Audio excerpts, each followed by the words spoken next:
How to start an investing plan for someone just starting out. Now that might be you in your 20s, it might be one of your kids or grandchild even, or even someone down the street that you know, or someone from church that's like looking to you and say, hey, I don't know what to do. And they're like, I got all these ideas and all these thoughts on YouTube and blah, blah, blah, blah, blah. And the first way you do is you pick up Pablo. You pick up Pablo the parrot and you say, hey, there he is. Everyone loves Pablo. Pablo's going to get his own channel one day. I'm not even sure what videos I'll show on there, but just Pablo sitting there like this, Pablo the parrot on my shoulder.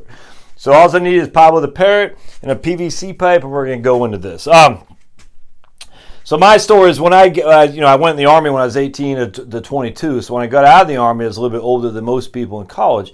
And so I graduated 27 because I did the 5-year plan because I was working. I worked a lot, actually. I worked probably 60 hours a week while I was in college because I just like money, man. I like having money to spend. Not that I need to have a Tesla. I could care less about that, but I liked having money to be able to, went to the Great American Beer Festival a couple times. Went to Peru. Just did a lot of traveling. I greatly enjoyed it. And then I like to drink beer, good beer. And I like to have good meat too. So when I was in college, I was making pretty good money. I had the GI Bill, it was another $750 a month. But I was working for it. So it took me 5 years to graduate. So I got to when Charlotte and we moved to Phoenix in '97, and so we moved to Phoenix in '97, and I got a job. My first job there was raising money for the Republican Party, just calling on the phone, just cold calling. I did that for a couple months, and then during the day, I took a job with the Arizona State Mine Inspector, which was, that was awesome. I loved that. The job sucked, but you got to go to like Oracle, Morenci, Globe, all these places to see these various mines. It was just fun, man. I enjoyed that immensely, but I hated working for the government. I hated it. Oh, I just can't. I'm not a government employee type, that's for sure. And then I found my way to a Vanguard. And I was working at Vanguard, and I didn't know what I was doing. I mean, to be perfectly honest with you, I wish I knew now what I knew then, obviously. And so the problem is when you're young and starting out, you're like, I'm not. This isn't going to do anything. I'll never be enough, or I can't retire. Why even start? But I'm telling you, that's the wrong answer. I'm wrong. I'll show you right here. It's so simple on how to do this. And if you just start with a basic premise, and you can work around this, but use this as your fundamental benchmark, it'll be so easy. All right, so basically what I'm going to do, I'm going to use me, your old buddy Josh, an example of starting an IRA, or not, in this case, don't even do an IRA, man. Put it into a Roth for sure. At 25 years old. So I'm 25. I have 6 years because he just kissed me.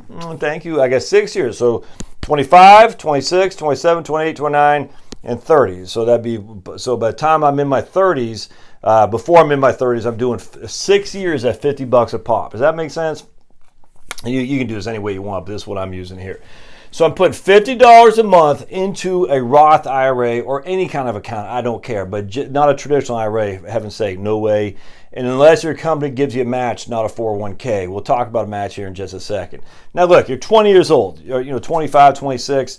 A lot of people say you should start something when you're 22. Look, okay, but nowadays people are just delaying things that my generation and previous generations did younger. They're not getting married. They're not even dating a lot of guys and ladies until they're in college or even after the college. And I got no problem with that, man. For me, as an immature, men are generally more immature than women by about 4 or 5 years. And on top of that, a lot of young men, myself, raised by alcoholics, and one myself, is stunted our maturity. I know that for a fact. So it's okay to wait until you're in your late 20s or early 30s to get started. But I'm going to try to convince you here to don't wait until your early 30s. Try to start before then, simply because it can build. And it'll give you, it's not even about the money, it's about the concept, what we're trying to do here. Pay yourself first, that's the idea. But don't pay yourself first where A, you can't do it anymore, or B, you don't see any value in doing it. So, because what happens is if you pay yourself first and then you start seeing your credit card debt build up, they'll stop. You won't do it anymore. Don't do that. Pay yourself something that's reasonable. And I think $50 a month is reasonable. So what happens here, you do $50 a month, and the first couple times you got like $180 in there, you're like, oh, big deal. And then it's like $600, you're like, oh, big deal. Then one day you're going to wake up, it's $1,000. Like, Once you hit that four-figure threshold, you're like, oh man, I got $1,000 there. Okay, cool. And I'll start the habitual in your head that says, I like this. The dopamine and all that from just open up your statement and say, man, I got $1,000 in there. And all I did is I listened to this crazy guy on YouTube saying put $50 a month in. I don't really miss that $50 a month. I mean, you might, but I'm telling you, man, do it. And then when you wake up, you're going to have $4,324 if only you get 6% just by putting $50 a month in, but in your 20s. That's it. So you have $4,000. You're like, man, I got $4,000. That's real money. But Josh, what about student loans? Josh, what about this? The first payment you make is a $50 a month into your own account. The first freaking payment you make is put the $50 a month into your own account. Please. Everything else can come secondary. Don't get me started on a stupid bankruptcy loss or student loans. The first payment you make is the $50 a month. All right. So now you're in your 30s, and what you're going to do is just going to double every single time, every single decade. You're going to double it, 50 to 100. So you're in your 30s. You're probably making a little bit more now. You trying to get down there, big guy? What are you trying to do here, Bubs? Okay, you okay? You trying to get down? I can't really figure out what old Pablo's trying to do here. So now we're doubling it. You see 50, 100, 200, 400, 800. So as your income increases, which it certainly will, here's the problem with a lot of people, their strategies like, if you get a 3% raise it by 3%. No one does that. I mean, maybe in a 401k, but no one does that in real life. I got to put you down, Bubs. Ooh, man, I think we're feeding you a little bit too much here. Let's do, that still kind of hurts my shoulder. All right, but yes, that's better than nothing. All right, no one says I'm going to raise my contributions by 3% in an IRA or other account. Again, maybe in a 401k they do, but no one says that. So now you're in your 30s. You say, okay, I can double up. I'm going to do $100 a month until I'm in my 40s. By that time, I got $24,000. That's almost $25,000, my friends. That doesn't seem like much, but I'm just telling you.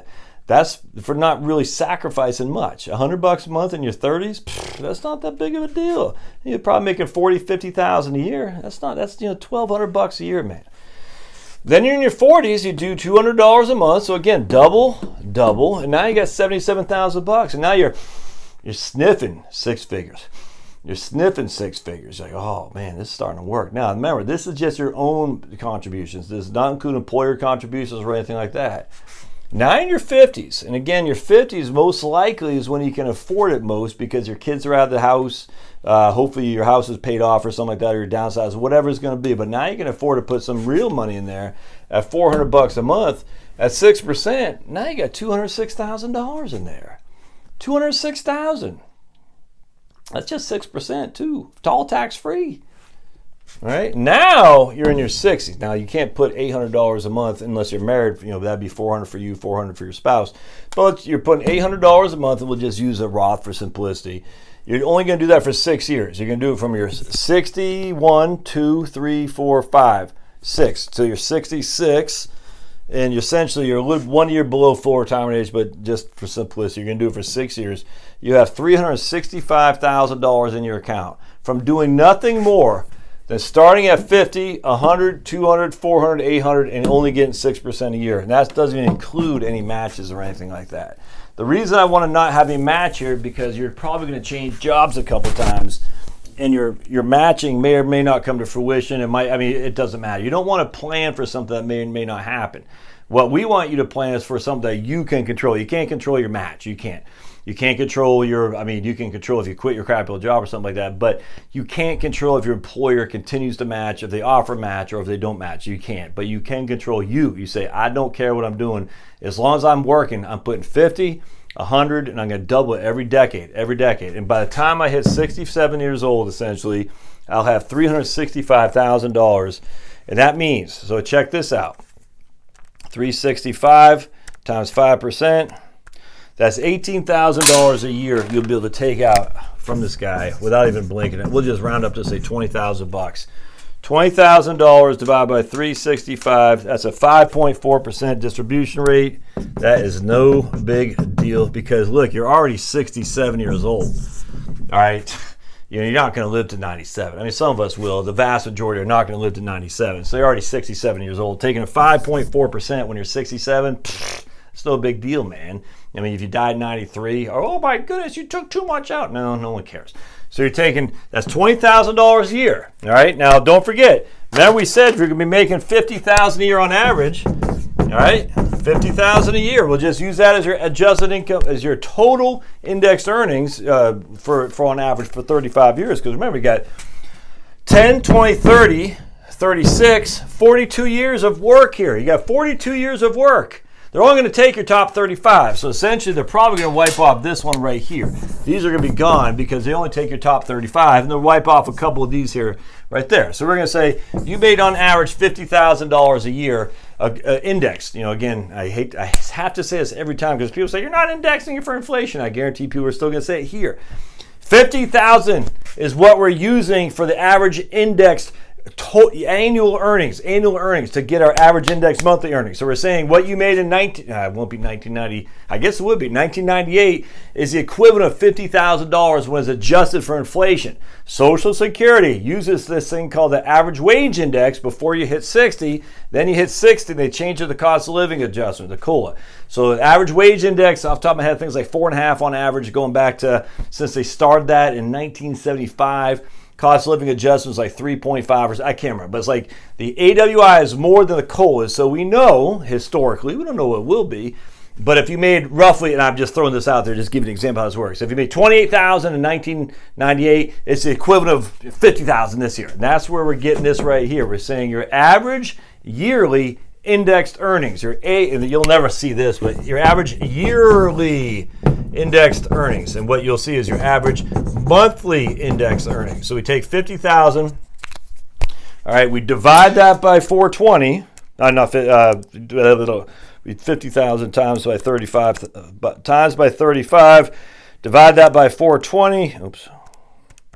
That gives us actually, what we could just do here is just take 50,000. That's your average yearly indexed earnings. Divide that by 12, and that will be 4166.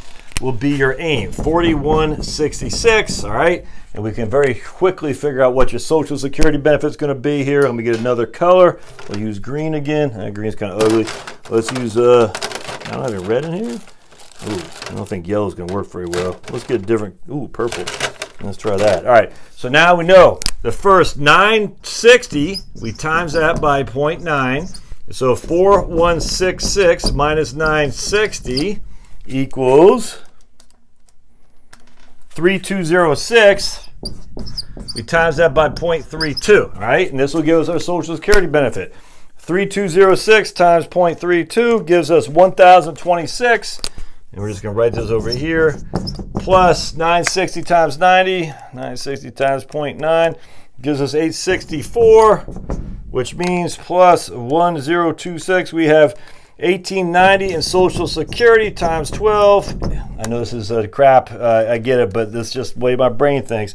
That's 22,680 a year plus the 20,000 we have there. Right there, if you've been living off 50,000 a year, now you got 22,680 plus 20,000 a year in total income.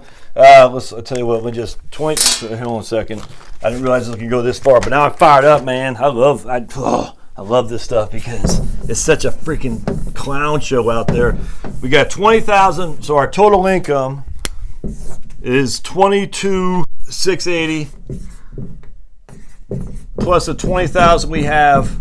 Our total income is 42,680, where it used to be $50,000 a year. It used to be $50,000 a year. This sounds like someone should write a book on you can retire on Social Security. Oh, I did. So we got 42,680 divided by 50,000. That is 42,680 divided by 50,000. That's an 85% replacement ratio. And don't forget, $50,000 that you're making, you're going to have to adjust for FICA. So 50,000 right out of the gate of FICA minus 7.65%. Oops. It's going to be 46,170. So 50,000 minus your FICA is 46,175. And we'll just throw in another 5,000, 10% taxes.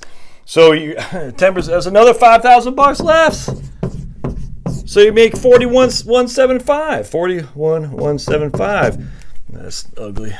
So what I'm saying here is 41,175. So if you've been making 50,000 a year on average, And now you got income taxes and FICA thrown in there, and now you've just been saving 50, 100, 200, 400, 800.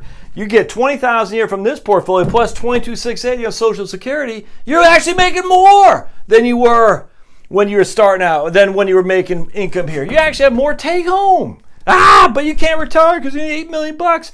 Forget all that. Anyway, so that's how you do it to start off. That's how you design a retirement plan that you don't need to be Susie Orman or all these rich guys say, "Oh, I get millions of dollars. I'm buying a beach house. No, I got to take care of long-term care." No, common sense, man. Millions of people retire every day. Millions of people are doing just fine. We know because they have surveys. Surveys across the board show the vast majority of people are satisfied to some degree in retirement. If they were freaking eating cat food, they would not survey that they're satisfied to some degree. Anyway, so start. $50 a month in your 20s, $100 a month in your 30s, $200 a month in your 40s, $400 a month in your 50s, $800 a month in your 60s. If your average yearly earnings is $50,000 a year, you know your aim is going to be $41,666, which we know your Social Security benefit will be $22,680. Add to the $200,000. This is only not even including any matches. This is including just a 6% rate of return. It's doable. All right, we'll see you.